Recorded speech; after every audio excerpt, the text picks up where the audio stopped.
Hi, Pre-AP. This is your second video for the week. We are learning how to factor quadratics, and factoring is a fancy way of saying working backwards.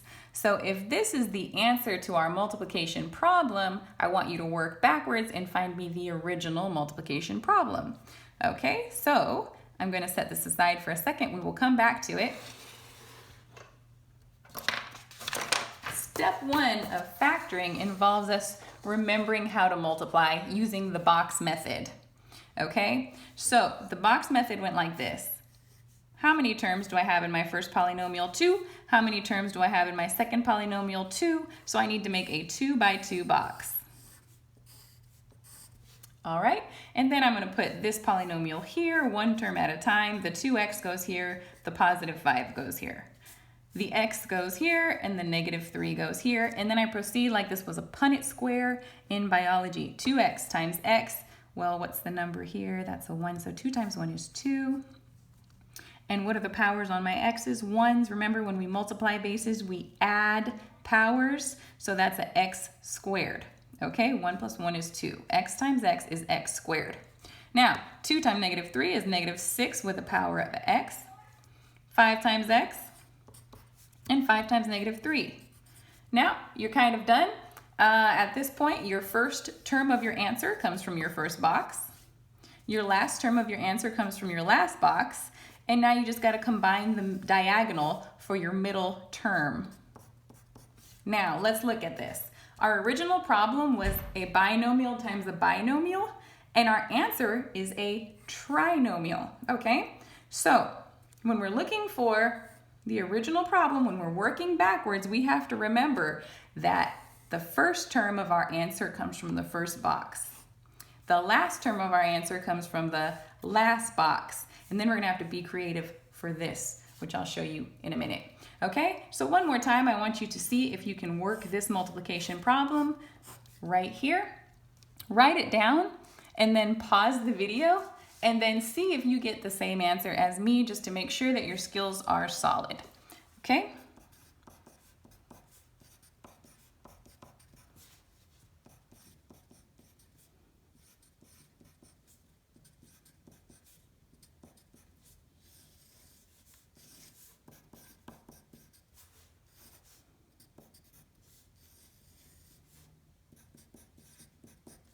Once again, first term, first box. Last term, last box. Only this diagonal is funky, and it gives us this middle term. All right, now, to IXL. So on your first IXL activity, this will be for, when I'm clicking through it, this was my first problem. Okay, so let's write that down. H squared plus 4h plus 3. Let's write that down. And then I'm going to take you through the process. How do we work backwards to find the original binomial times binomial that gave me this answer? Step 1, make your box. Where did the first term of my answer come from? The first box. Where did the last term of my answer come from? The last box. Where did this come from? From some odd combination of the diagonal, okay? So now we need a diamond. Well, an X, okay? The X box method. Now we need an X. You're gonna do, what's the leading coefficient here? 1, okay? We're gonna call this A. The leading coefficient of my square term is A. The leading coefficient of my middle term is called B. And the constant will be called C, okay? What you're gonna do to create the X is A times C, 1 times 3. What is 1 times 3? It's 3, all right? Then, down here, the middle term, your B term goes down here. So A times C up top, B term down below. Now you have to think of two numbers that multiply to give me 3 and add up to give me 4. So let's think of all the ways to multiply and make 3. Well, 3 is a prime number, so there's only one way to make 3. There's only one way to make 3. And do these numbers also add up to equal 4? Yes, they do. So 1 and 3 are your numbers. Okay? Once you find these two numbers, now you know what coefficients to put here on your diagonal. 1h and 3h. Does it matter which one you put where? Could you put the 3h here and the 1h and the 1h and the 3? Yes, it does not matter where you put them. That is irrelevant. Just put them in there with h's. Leading cause of mistake is to forget the h's. Okay? And now you're ready to do your GCF skills from the last video that you watched this week. The first video you watched this week. Your GCF skills. I need the GCF of the bottom row. What do 3h and 3 have in common? They have a 3 in common. A positive 3, actually. What do h squared and 1h have in common? For the top row, they have an h in common. Now, first column, you see my binomial is already here. Look, in fact, let me put it up here. H plus 3 is one of my binomials already. Okay, now I need some more numbers up here. First column, what do a h squared and a 3h have in common? H. Remember to take the lowest power. Don't put h squared up here. The lowest power. And then, what do a 1h and a 3 have in common? Well, even though they don't appear to have anything in common, all numbers have a factor of 1 in common. So we're going to put a positive 1 there. Okay, so we have h plus 1. Now, how do we check our work? We just multiply it with the box and see if it still works out. H times h is h squared. H times 1 is 1h. 3 times h is 3h. And 3 times 1 is 3. Did it work out? Yes. This was our original problem. And so you'd come up here in your IXL and you would type that in. I would do parentheses. I'm not doing it. It's going to take too long. But you need your parentheses. You need to type it exactly like we just wrote it here. Parentheses h plus 3, parentheses h plus 1. Okay, let me jump to another problem.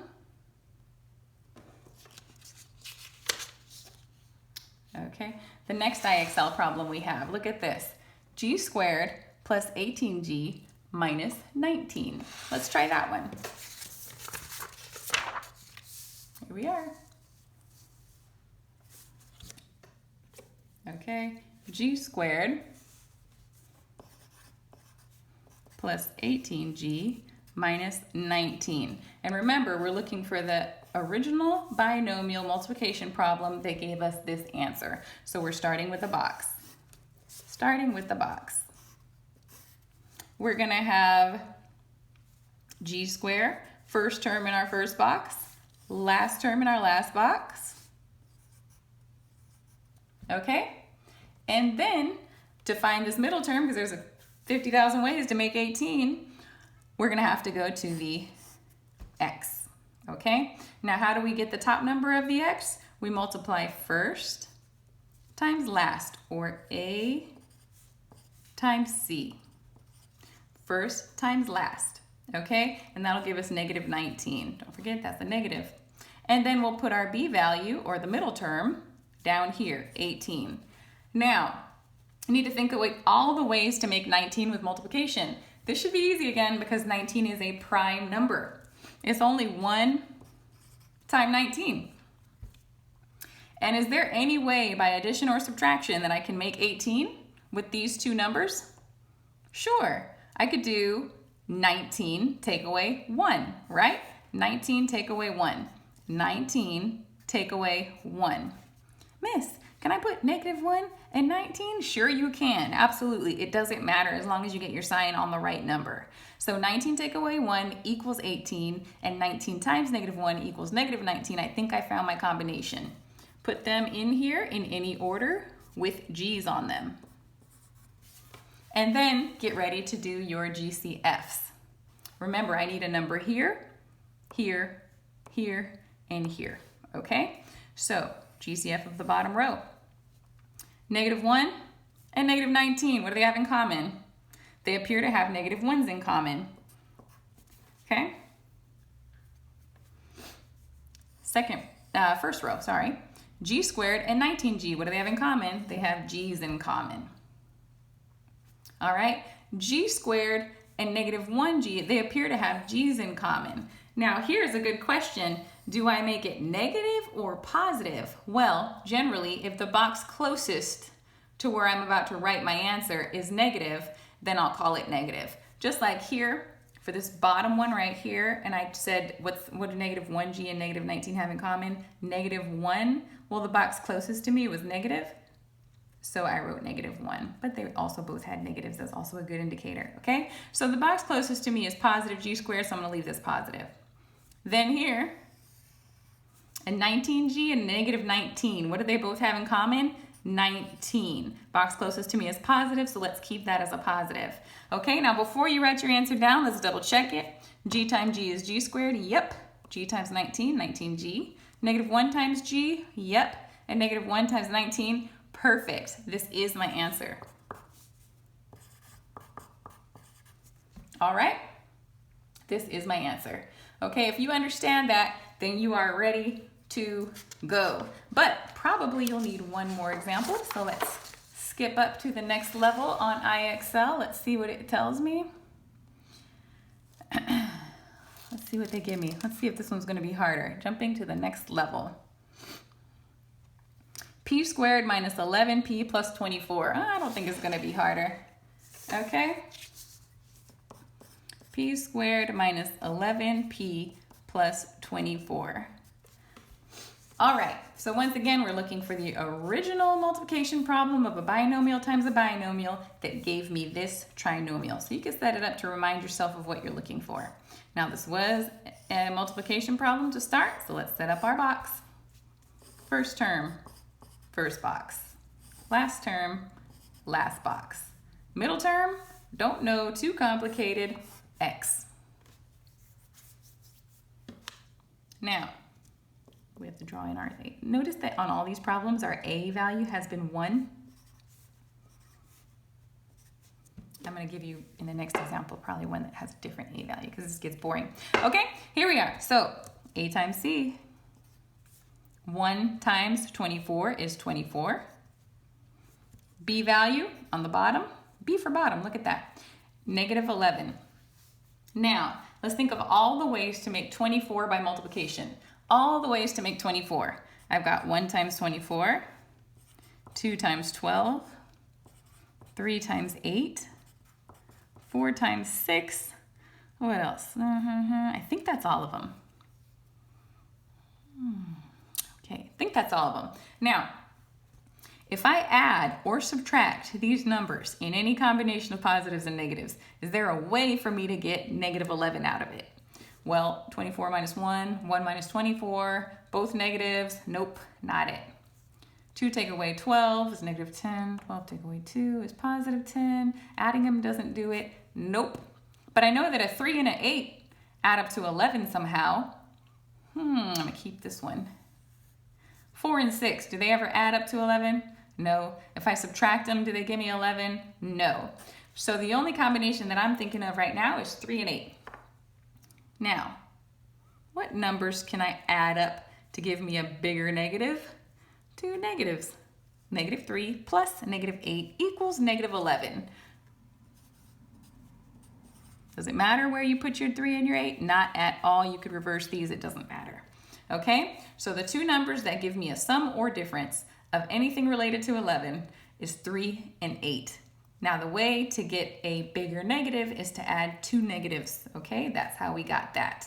Now, negative 3 goes with a p, and negative 8 goes with a p. I don't care what order you put them in, but make sure you put your p's on that. And now let's get ready for the GCF. Bottom row, negative 8, or just 8 and 24. What do they have in common? I could divide both of them by 8. The box closest to me is negative, so let's put a negative on that. Now, p squared and negative 3p, what do they have in common? A p. I got my 2 numbers here. Look, I'm ready for that. Okay? And now, first column. P squared and negative 8p, what do they have in common? P. Negative 3 and 24, what's the biggest number I could divide those by? 3. 3 and 24 can both be divided by 3. And box closest to where I wrote that is negative, so negative.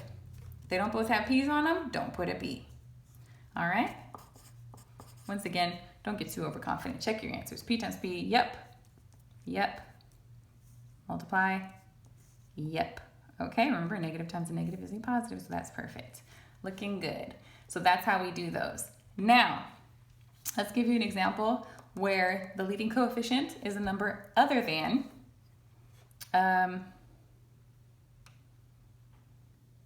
1. Let's see if I can find a good example down here. Oh yeah. Or not. Let me go back to IXL, learning recommendations.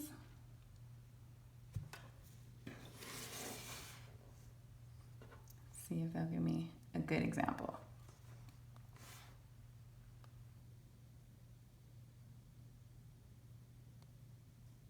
Okay, let's go to leading coefficients other than 1.